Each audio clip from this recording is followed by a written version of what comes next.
할렐루야. 찬양으로 하나님께 영광 올려드린 IMC 워십 찬양팀과 홍예빈 솔리스트의 찬양을 주님께서 기쁘게 받아주신 줄로 믿습니다. 또한 예배의 자리에 나온 임마누엘의 모든 성도님들 가운데 아픔이 회복되고 묶인 데서 풀려나고 자유가 선포되는 역사가 있기를 예수님의 이름으로 축복합니다. 어릴 적에 신나게 놀다가 높은 곳에서 떨어지는데 그 충격이 생각보다 심해서 잘못 짚어서 팔이 부러졌습니다. 10살 정도였고 처음으로 기부스를 했는데 하필 날씨도 더울 때여서 왼쪽 팔에 통 기부스를 해서 얼마나 덥고 답답하던지 견디기가 힘들었습니다. 또 기부스를 해보신 분들은 이해하는 내용이겠지만 그 안이 얼마나 간지러운지 긁을 수가 없어서 힘들었습니다. 그래서 긁을 방법을 하나 찾았는데 젓가락을 기부스 안으로 넣어서 긁었습니다. 그런데 그 젓가락 냄새를 한번 잘못 맡았다가 고통을 경험하기도 하고, 그렇게 시간이 흘러서 기부스를 풀었을 때 생각보다 힘이 들어가지 않아서 물리치료를 통해 또 회복을 해야 했지만 그냥 그 답답하고 힘들었던 기부스를 풀었다는 것 자체가 얼마나 신이 나고 행복했는지 모릅니다. 그런데 기부스와 같은 그냥 물리적인 압박과 고통도 우리를 이렇게 어렵게 하는데 우리의 삶 가운데 경제적인 어려움, 육신의 아픔, 마음의 고통같이 얼마나 많은 것들이 우리를 묶어두고 자유롭지 못하게 하는지 생각해 보게 됩니다. 오늘 본문은 우리가 잘 아는 예수님의 옷자락을 만진 혈루증 여인에 대한 말씀으로서 혈루증이라는 병에 묶여있던 여인이 그 묶인 데서 풀려나고 회복되는 말씀입니다. 오늘 선포되는 말씀이 우리가 잘 아는 본문, 잘 아는 말씀을 넘어서서 나에게 주시는 말씀, 나에게 행해 주실 말씀, 묶인 데서 회복되고 풀려나는 소망과 희망의 말씀이 되기를 간절히 소망합니다. 그래서 혈루증 여인이 얻은 은혜를 임마누엘의 모든 성도님들이 누릴 수 있기를 예수님의 이름으로 축복합니다. 혈루증 여인이 얻은 은혜는 무엇입니까? 첫 번째로 오래된 아픔이 회복되는 은혜를 경험했습니다. 본문이 시작되는 25절 말씀을 합독하겠습니다. 시작. 12해를 혈루증으로 앓아온 한 여자가 있어. 아멘. 혈루증에 해당하는 원어는 하이모로우사라는 단어로서 피 흘리는 병이라는 의미입니다. 그런데 이 혈루증은 단순히 육신적으로 아프고 고통스러운 문제 혹은 감추고 싶은 문제가 아니라 레위기 15장 26절에서 27절은 혈루증에 대해서 이렇게 말씀하면서 어떠한 병인지에 대해서 이야기하고 있습니다. 그의 유출이 있는 모든 날 동안에 그가 눕는 침상은 그에게 불결한 때의 침상과 같고 그가 앉는 모든 자리도 부정함이 불결한 때의 부정과 같으니 그것들을 만지는 자는 다 부정한즉 그의 옷을 빨고 물로 몸을 씻을 것이며 저녁까지 부정할 것이요. 아멘. 당시 율법에 따르면 혈루증 환자는 부정한 자로 여겨져서 사랑하는 가족들과 떨어져야 하고 공동체에서 떨어져야 하고 단절되고 종교적으로 또 사회적으로 철저히 배제되는 인생을 살아갔던 병이 바로 이 혈루증 병입니다. 그러니까 정상적으로 살아가기 위해서는 이 병에서 벗어나야 합니다. 그래서 여인은 고침받기 위해서 많은 노력을 했습니다. 본문 26절에 많은 의사에게 많은 괴로움을 받았고 가진 것도 다 허비하였으되 아무 효험이 없고 도리어 더 중하여졌던 차에 아멘. 이번에는 괜찮아지겠지, 이번에는 좀 다를 거야, 이번에는 괜찮아질 거야, 이런 생각을 수도 없이 했을 겁니다. 그런데 도리어 더 중하여졌다고 기록하고 있습니다. 소망이 꺾이고 소망이 또 꺾이고, 그러나 고침받아야 살아갈 수 있기 때문에 다시 기대를 걸고, 그러나 소망이 또 꺾이고 기대가 사라지는 그 인생이 얼마나 괴로웠겠습니까? 그런데 괴로운 인생에, 소망 없는 인생에 다시 소망을 붙들게 되는 소문을 듣습니다. 우리 27절 말씀을 합독하겠습니다. 시작. 예수의 소문을 듣고 무리 가운데 끼어 뒤로 와서 그의 옷에 손을 대니 아멘. 12해 동안 해볼 수 있는 건 다 해봤지만 고쳐지지 않던 여인이 예수님께 소문을 듣고 나아옵니다. 그리고 무리 가운데 지금 예수님께서는 회당장 야이로의 집으로 걸어가고 있던 중인데 그때 주님의 뒤로 와서 옷자락에 손을 댑니다.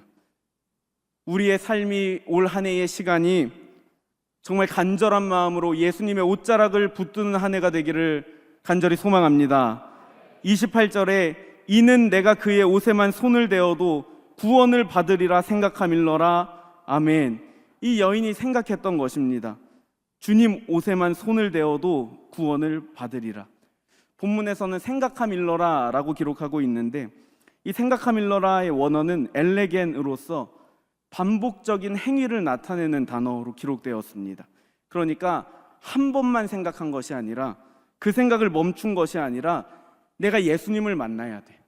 내가 예수님을 꼭 만나야만 해. 무리가 많아도 사람이 많아도 예수님이 어디를 가고 있어도 어떻게든 주님의 옷자락이라도 만져야만 해.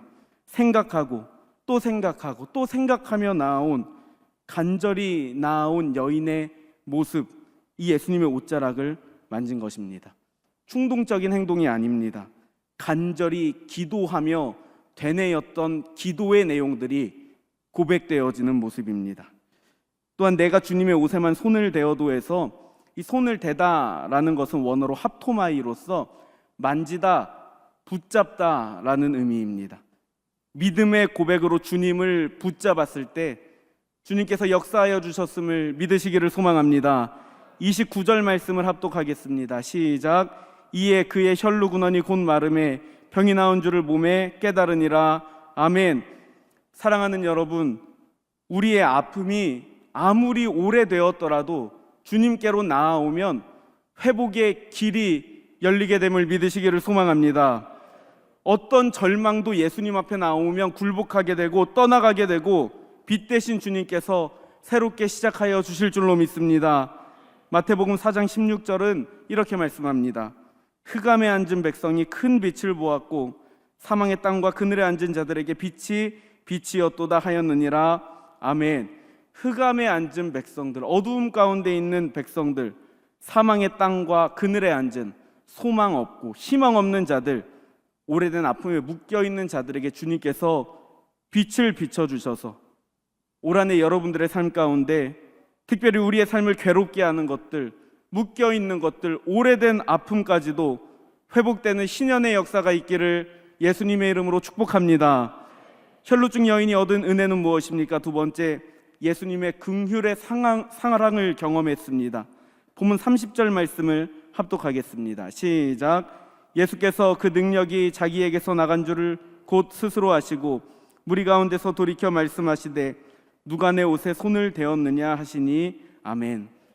누가 내 옷에 손을 대었느냐 물어보시고 예수님께서 그 주변을 둘러보십니다. 32절에 예수께서 이 일 행한 여자를 보려고 둘러보시니 아멘. 주님께서 우리의 삶을 둘러봐 주시고 주목해 주시는 역사가 있기를 간절히 소망합니다. 수많은 무리가 있습니다. 예수님께서 지금 바쁘게 회당장 야이로의 집으로 가고 있는 중입니다. 누군가는 여인의 이 행동이 무례하다, 질서를 지키지 않았다, 지금 예수님을 만나기 위해 얼마나 많은 사람들이 기다리고 있는데 어떻게 그럴 수 있느냐라고 말할 수 있겠지만 예수님께서는 여인을 책망하지 않으십니다. 그 모습을 나무라지 않으십니다. 여인을 긍휼히 여겨주십니다. 지금 이 여인은 함부로 나와서 만지고 싶은 것들을 다 만질 수 있는 그러한 인생이 아닙니다. 상황이 아닙니다. 그런데 예수님께서는 내가 감히 어디를 함부로 나왔느냐 책망하지 않으십니다. 여인을 긍휼히 여겨주십니다. 특별히 유출병이 걸린 이들은 부정한 사람이라 여겨서 유출병이 걸린 사람이 누운 곳은 부정해집니다. 앉은 곳도 부정해집니다. 만진 것들도 다 부정해집니다. 레위기 15장 11절에 유출병이 있는 자가 물로 그의 손을 씻지 아니하고 아무든지 만지면 그 자는 그의 옷을 빨고 물로 몸을 씻을 것이며 저녁까지 부정하리라. 아멘. 만지는 것이 다 부정하게 된다 여겨졌습니다. 그런데 여인이 무엇을 만졌습니까? 예수님의 옷자락을 만졌습니다. 유출병이 있는 자가 그 옷을 만지면 그 옷을 빨고 몸을 씻으라. 그런데 예수님의 옷자락이, 옷이 부정해졌습니까? 아닙니다. 왜 내 옷을 만졌느냐? 너 때문에 거룩한 내 옷이 더러워지지 않았느냐라고 말씀하십니까? 아닙니다. 부정한 자도, 병든 자도, 격리된 자도, 아픈 자들도 주님을 만지면 주님께서는 부정해지지 않으십니다. 오히려 부족하고 연약하고 부정하고 고침받아야 할 우리를 긍휼히 여겨주셔서 어루만져 주시고 아픔을 치유하여 주시는 줄로 믿습니다. 유출병에 걸린 사람, 혈루증 여인은 어떤 것도 만지면 안 된다고 말합니다. 그러나 주님 옷자락 만질 때, 주님의 옷자락을 붙잡을 때 주님께서 긍휼히 여겨주시고 죄를 씻어주시고 희망과 소망을 주셨던 것을 기억하시며 오늘도 우리를 긍휼히 여겨주시는 사랑의 주님을 붙들고 살아가는 임마누엘의 모든 성도님들이 되기를 예수님의 이름으로 축복합니다. 혈루증 여인이 얻은 은혜는 무엇입니까? 세 번째로, 괴로웠던 인생에서 구원받는 인생으로 변화되는 은혜를 경험합니다. 본문 33절에 여자가 자기에게 이루어진 일을 알고 두려워하여 떨며 와서 그 앞에 엎드려 모든 사실을 여쭈니 아멘. 누가 예수님의 옷자락을 만졌는지 물어보시고 둘러보시는 주님 앞에 여인이 두려워 떨면서 모든 사실을 고백합니다. 왜 내가 예수님의 옷자락을 만졌는지, 내가 부정하기 때문에 그러면 안 되는데 내 마음이 얼마나 간절했는지, 이러한 내용들이 다 기록되어 있지는 않지만 모든 사실이라고 기록하며 여인의 모든 마음과 생각들, 그리고 왜 그렇게 했는지를 주님 앞에 고백하게 됩니다. 우리도 여인처럼 늘 주님 앞에 고백하며 살아갈 수 있기를 간절히 소망합니다. 주님께서 그 고백을 들어주시고 기억하여 주시기 때문입니다. 모든 사실을 아뢰고 고백한 여인의 그 고백을 주님께서 들어주시고 이렇게 말씀하여 주십니다. 지금 이 시대를 살아가는 우리에게 주시는 말씀이라 믿으며 우리 34절 말씀을 합독하겠습니다. 시작. 예수께서 이르시되 딸아, 내 믿음이 너를 구원하였으니 평안히 가라. 내 병에서 놓여 건강할지어다. 아멘. 내 믿음이 너를 구원하였으니 평안히 가라. 이제 두려워 떨지 말고 평안히 가라. 내 병에서 놓여 건강할지어다. 결국 무엇이 여인을 회복시켰고 구원을 주신 것입니까? 하나님의 사랑, 하나님의 손길입니다. 그런데 하나님께서 무엇인가를 보셨다라고 기록하고 있습니다. 무엇을 보시고 이러한 은혜를 입혀주셨습니까? 내 믿음, 너의 믿음. 딸아, 내 믿음이 너를 구원하였으니. 주님께서 믿음을 보십니다. 그런데 내 믿음. 하나님은 저마다 인생에 다른 은혜를 주십니다. 각 사람에게 비춰주시는 빛이 있습니다. 그 인생들 가운데, 저마다의 인생 가운데는 어려운 일, 눈물 나는 일, 아픈 일 있지만 이 시간을 통해서 우리의 믿음이 생깁니다. 나의 하나님을 만납니다. 어려운 상황에 간절히 구하고 찾기 때문입니다. 부모님의 하나님, 배우자의 하나님, 나의 자녀들이 믿는 하나님이 아니라 나의 하나님을 만나면서 주님께서 내 믿음이라 칭해 주실 나의 믿음이 쌓입니다. 혈루증 여인의 아팠던 12해는 고통받는 시간이기도 했지만, 고통받고 괴로움을 받고 소망이 꺾이는 시간이었지만 이 시간을 통해 믿음이 생겼습니다. 주님밖에 없구나, 주님한테 나아가야 하는구나. 그렇다면 이 12해는 단순히 괴로움으로 끝나는 시간이 아니라 주님께서 말씀해 주시는 내 믿음, 너의 믿음이 쌓이는 시간이기도 했다라는 것을 깨닫게 됩니다. 사랑하는 여러분, 아픔의 시간, 괴로움의 시간, 고통의 시간 우리의 삶 가운데 있지만 그 시간 가운데에도 여러분들의 믿음을 지키시기를 간절히 소망합니다. 나의 믿음이 쌓이고 주님께서 보시는 내 믿음이 너를 구원하였도다 말씀하여 주시는 역사가 있을 줄로 믿습니다. 어릴 적에 성경을 읽으며 출애굽하는 백성들이 걸어야 하는 광야길을 혼자서 생각해 본 적이 있습니다.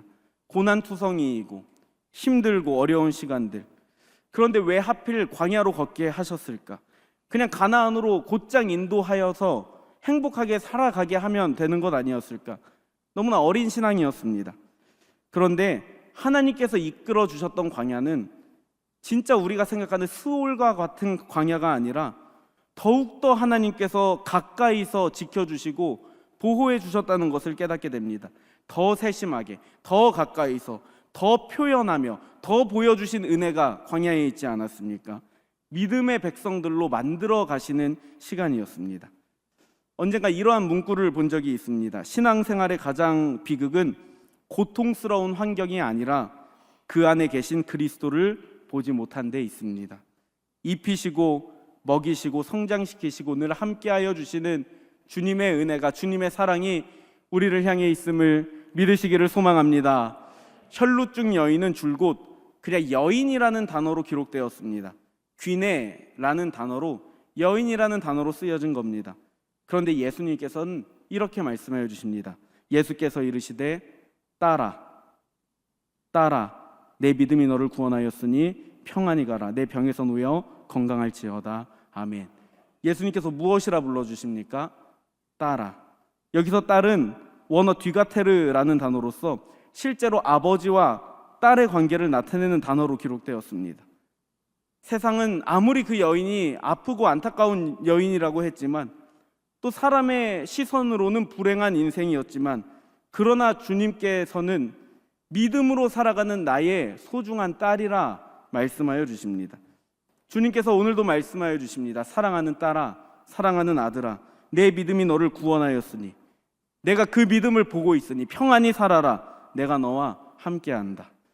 사랑하는 여러분, 주님께서 역사하여 주셔서 아픔이 회복되고 묶여있는 데서 풀려나고 자유함이 선포되는 역사가, 이러한 역사를 경험했던 혈루증 여인처럼 귀한 회복의 역사, 신년의 역사를 경험하는 여러분들의 복된 삶이 되기를 간절히 소망합니다.